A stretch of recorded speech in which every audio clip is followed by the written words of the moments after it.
नमस्कार दोस्तों, मैं पुनीत कुमार ऊषा मेटल से। आज मैं आपको बताने वाला हूँ कि इंटरनेशनल मार्केट में कितने टाइप के रिस्क होते हैं, क्योंकि हर बिजनेस में कोई ना कोई रिस्क होता है, तो इंटरनेशनल मार्केट में भी काफ़ी टाइप के रिस्क होते हैं। ये सब चीज़ें मैं आज आपसे डिस्कस करने वाला हूँ, ये सब कितने टाइप्स के रिस्क होते हैं। बिजनेस का एक्चुअली दूसरा मतलब ही रिस्क होता है, क्योंकि कुछ पता नहीं होता कि आने वाले टाइम में क्या होने वाला है।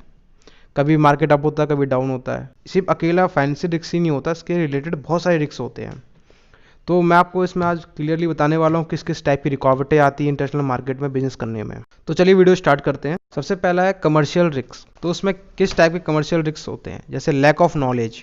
अगर आप इंटरनेशनल मार्केट में इंपोर्ट एक्सपोर्ट कर रहे हैं और आपको मार्केट की नॉलेज नहीं है और समझ नहीं है कि इंटरनेशनल मार्केट में कैसे काम किया जाता है, कैसे लोगों से बात की जाती है, कैसे अपना डील क्रैक किया जाता है, तो इसका सामने वाला बंदा आपसे फ़ायदा उठा सकता है। जैसे आपका कोई प्रोडक्ट है, आप उसको बेचने निकले हैं और सामने वाले प्रोडक्ट प्रेजेंट कर रहे हैं बेचने के लिए, और ख़रीदने वाला समझ गया कि आपको उसकी नॉलेज नहीं है, पूरी प्रॉपर नॉलेज नहीं है कि इंटरनेशनल मार्केट में कैसे सेल किया जाता है, तो वो आपके साथ धोखा कर सकता है। वो आपको ऐसी डील ऑफर कर सकता है जिसमें आपको फ्यूचर में जाके लॉस हो सकता है, क्योंकि इंटरनेशनल मार्केट में बहुत बल्क में डील होते हैं और बल्क के जो काम होते हैं बहुत सालों बाद समझ में आते हैं कि इसमें नुकसान कहाँ पे हुआ था, कैसे हुआ था।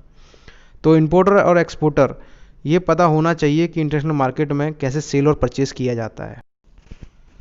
नेक्स्ट है प्रोडक्ट की एडेबिलिटी, मतलब प्रोडक्ट की क्वालिटी। अब मार्केट में, इंटरनेशनल मार्केट में बहुत ज़्यादा कंपटीशन है। एक प्रोडक्ट के हज़ारों डिस्ट्रीब्यूटर, मैन्युफैक्चरर और सप्लायर्स हैं। आपका प्रोडक्ट ऐसा होना चाहिए जो इन फ्यूचर में भी बना रहे, मार्केट में बना रहे लॉन्ग टर्म। अगर आपका प्रोडक्ट में ये दम नहीं है कि लॉन्ग टर्म तक वो टिका रहे, एक बहुत बड़ा रिस्क है, क्योंकि कभी भी आपके प्रोडक्ट को रिप्लेस हो सकता है, क्योंकि इंटरनेशनल मार्केट में नए नए प्रोडक्ट और नए नए वर्जन आते रहते हैं। तो आपको हमेशा अपने प्रोडक्ट में कोई नई चीज़ ऐड करनी चाहिए, ताकि उसमें आपके प्रोडक्ट मार्केट में, इंटरनेशनल मार्केट में टिका रहे। नेक्स्ट है डिस्टेंस बिटवीन टू कंट्रीज। कोई भी प्रोडक्ट को जहाँ से बेचा जाता है और जहाँ वो ख़रीदा जा रहा है, उनके बीच में अगर ज़्यादा डिस्टेंस होगा तो इसमें जितना टाइम पीरियड बढ़ता जाता है उतना रिस्क उसमें इंक्रीज़ होता जाता है। ये आपको बात को बिल्कुल ध्यान रखनी है। सप्लाई करने में बहुत बड़ा रोल प्ले होता है टाइम पर शिप ना पहुंचना। अगर आपका टाइम पे शिप नहीं पहुंचा है, डिस्टेंस बहुत लंबा है, उसमें आपका जो प्रोडक्ट है वो सामने वाला रिजेक्ट भी कर सकता है और आप पे टाइम बाट का आप पे पेनल्टी भी डाल सकता है। तो ओवरसीज़ बायर्स हमेशा ये चीज़ का बहुत ख्याल रखते हैं, टाइम का बिल्कुल खास ख्याल रखते हैं। इसलिए हमेशा डील करने से पहले हर चीज़ नेगोशिएट करनी चाहिए, टाइम पीरियड से लेके हर छोटी छोटी बातों पे आपको क्लियर रखना चाहिए आपस में। तो इंपोर्ट एक्सपोर्ट में ये डिस्टेंस का भी बहुत बड़ा महत्व होता है। जनरली कमर्शियल जो रिस्क होते हैं प्रेडिक्टेबल नहीं होते हैं। आप आगे जब आप डील कर रहे हैं तब आपको समझ में नहीं आता है, लेकिन इन फ्यूचर जब आप करते रहते हैं काम और कुछ टाइम बाद आपको इसमें इसके जो रिस्क होते हैं वो समझ में आते हैं। सही टाइम पे अगर आपका कार्गो नहीं पहुंचता दूसरी कंट्री में, अगर बहुत ज़्यादा लंबा है, जैसे कनाडा आपको भेजना है इंडिया से, तो 30 से 40 दिन लगते हैं। अगर दूसरी और बड़ी दूर कंट्री जैसे दुबई है, वहाँ पे से 15 दिन लगते हैं, और भी जैसे ऑस्ट्रेलिया है वहाँ से 30 से 35 दिन लगते हैं। तो इतने लंबे समय के लिए आपको अपना पैसा फंसाना पड़ता है और प्रोडक्ट को भेजना पड़ता है इतनी दूर रीजन में। तो इसके लिए अगर आपका ज़्यादा टाइम लग रहा है तो इसका फ़ायदा सामने वाला उठा सकता है। इससे ज़्यादा 30 दिन, जैसे कनाडा में 40 दिन लग रहे हैं, आपका ये 50 दिन हो जाए तो ये भी एक रिस्क है। अगर 50 दिन हो जाएगा तो क्या आपको उठाना पड़ेगा नुकसान? तो ये नुकसान है कि जैसे वो आपका जो कार्गो है उसको रिजेक्ट कर दे, ठीक है, और आपका जो प्रोडक्ट है उसको कैंसिलेशन भी, आपका जो कार्गो है उसको रिजेक्ट भी कर सकता है, कैंसिल भी कर सकता है, और वो अपने ऑर्डर को चेंज भी कर सकता है और उसमें अमेंडमेंट भी कर सकता है वो। तो ये रिस्क होते हैं अगर टाइम पे आपका माल ना पहुंचे, ठीक है। तो अगर टाइम का खेल होता है डिस्टेंस से, अगर डिस्टेंस ज़्यादा होगा टाइम भी बहुत लेगा। डिस्टेंस भी एक बहुत बड़ा रिस्क है। पॉलिटिकल रिस्क में क्या है कि हर कंट्री में अलग अलग टाइप की पॉलिसीज होती हैं और वो पॉलिसीज तय करने वाले होते हैं पॉलिटिकल पार्टी। तो जो भी रूलिंग पार्टीज होती हैं वो अपने हिसाब से पॉलिसी तैयार करते हैं। और दोस्तों, हर रूलिंग पार्टी का अपना एक एजेंडा होता है, उसी हिसाब से वो पॉलिसी लेके चलते हैं। अब जो पिछली पार्टी क्या रूल बना के गई है ये उस पर डिपेंड करता है, और नई पार्टी जो आती है वो अपने हिसाब से बनाती है। तो कंट्री के रिलेशनशिप में पॉलिटिकल रिस्क हमेशा बना रहता है। अगर जैसे कुछ कंट्रीज़ के बीच में कोल्ड वॉर चलता है, जैसे इंडिया और पाकिस्तान के बीच हमेशा कोल्ड वॉर चलता है, तो इसमें क्या होता है, अगर पाकिस्तान इंडिया इंपोर्ट एक्सपोर्ट करते हैं तो उनके जो सेलर और बायर्स होते हैं उन पर काफ़ी ज़्यादा रिस्क रहता है, कब जंग छिड़ जाए, कब क्या हो जाए। तो ये सब प्रॉब्लम हमेशा पॉलिटिकल रिस्क से बना रहता है। जब भी किसी कंट्री में गवर्नमेंट चेंज होती है, उस कंट्री की ट्रेडिंग पॉलिसी भी चेंज कर दी जाती है। रूलिंग पार्टी ऑपोजिशन पार्टी की पॉलिसीज़ को चेंज कर देती है, जिससे import export policy foreign business relationship भी चेंज हो जाते हैं अदर कंट्रीज़ के साथ। ज़्यादातर कंट्रीज़ के बीच में कोल्ड वॉर चलता है, जिसमें हाई रिस्क पे इंटरनेशनल ट्रेड रहता है। कोई भी दो देश के बीच में अगर लड़ाई चल रही होती है, वॉर चल रहा होता है, तो ये भी पॉलिटिकल रिस्क में ही आता है।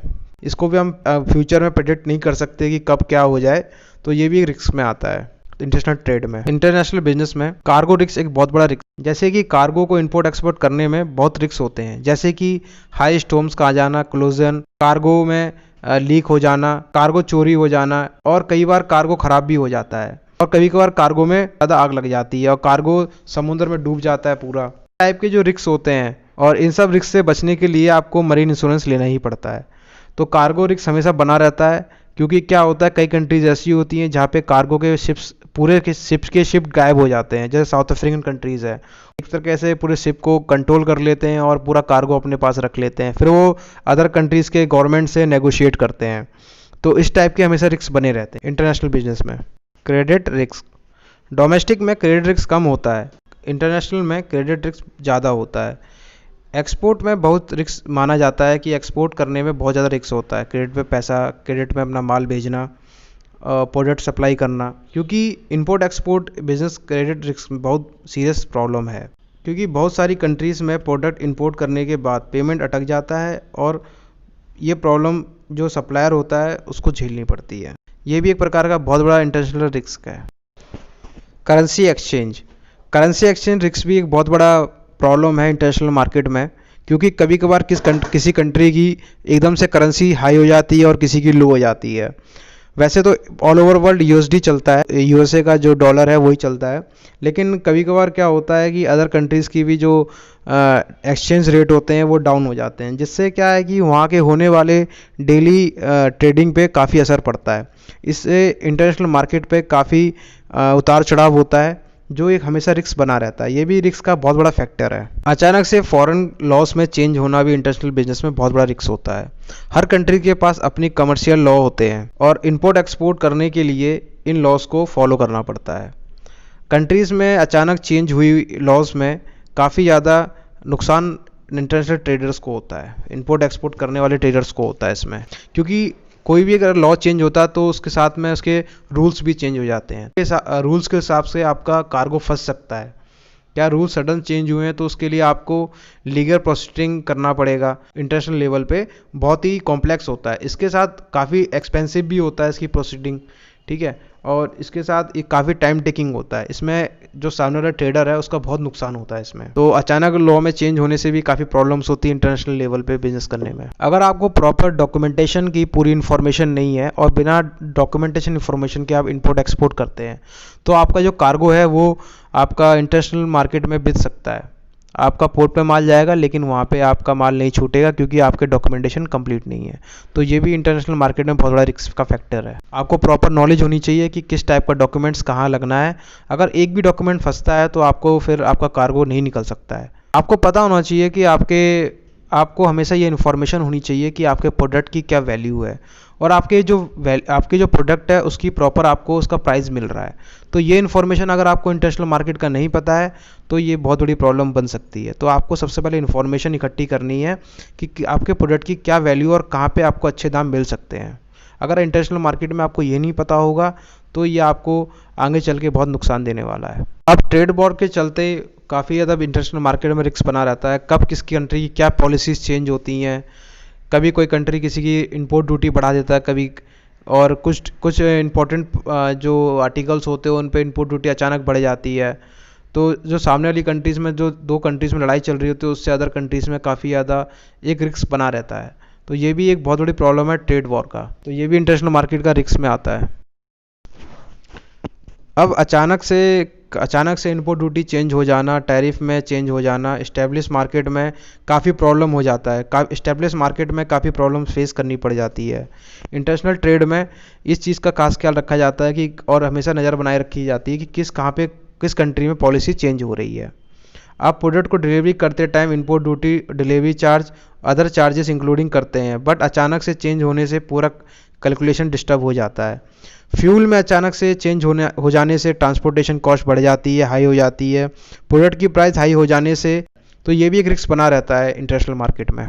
अब इंटरनेशनल रिस्क जो होते हैं उनका सोल्यूशन क्या है, इनसे आप कैसे बच सकते हैं, तो आपको मैं सोल्यूशन देने वाला हूँ, क्योंकि मैंने अभी तक आपको सिर्फ बताया है किस किस टाइप के रिस्क होते हैं मार्केट में, इंटरनेशनल ट्रेड में। तो अब मैं आपको इसके रिस्क बताने वाला हूँ कि इन रिस्क का सोल्यूशन क्या है। तो इंटरनेशनल मार्केट में हमेशा आपको रेगुलर नज़र रखनी पड़ेगी अपने प्रोडक्ट से रिलेटेड, ठीक है। हमेशा देखना है कि रेट कब चेंज होते हैं, डिमांड कब बढ़ती है, सप्लाई कब बढ़ रही है, डिमांड कब इंक्रीज़ हो रही है, डिक्रीज़ हो रही है, प्रोडक्ट की सप्लाई कहाँ कौन कौन से कंट्री में कैसे हो सकती है, और आप कहाँ पे कर सकते हो उसका प्रोडक्ट का सप्लाई कहाँ कर सकते हो। तो ये आपको इन्फॉर्मेशन होनी ज़रूरी है। हमेशा अपने प्रोडक्ट को लेकर जल्दी से डिसीजन लेना आना चाहिए आपको, क्योंकि इंटरनेशनल मार्केट में हमेशा टेस्ट चेंज होता रहता है। क्योंकि एक प्रोडक्ट आता है उसके 4 वेरिएंट और आ जाते हैं, उसके एक प्रोडक्ट के कम से हज़ारों लाखों सप्लायर होते हैं।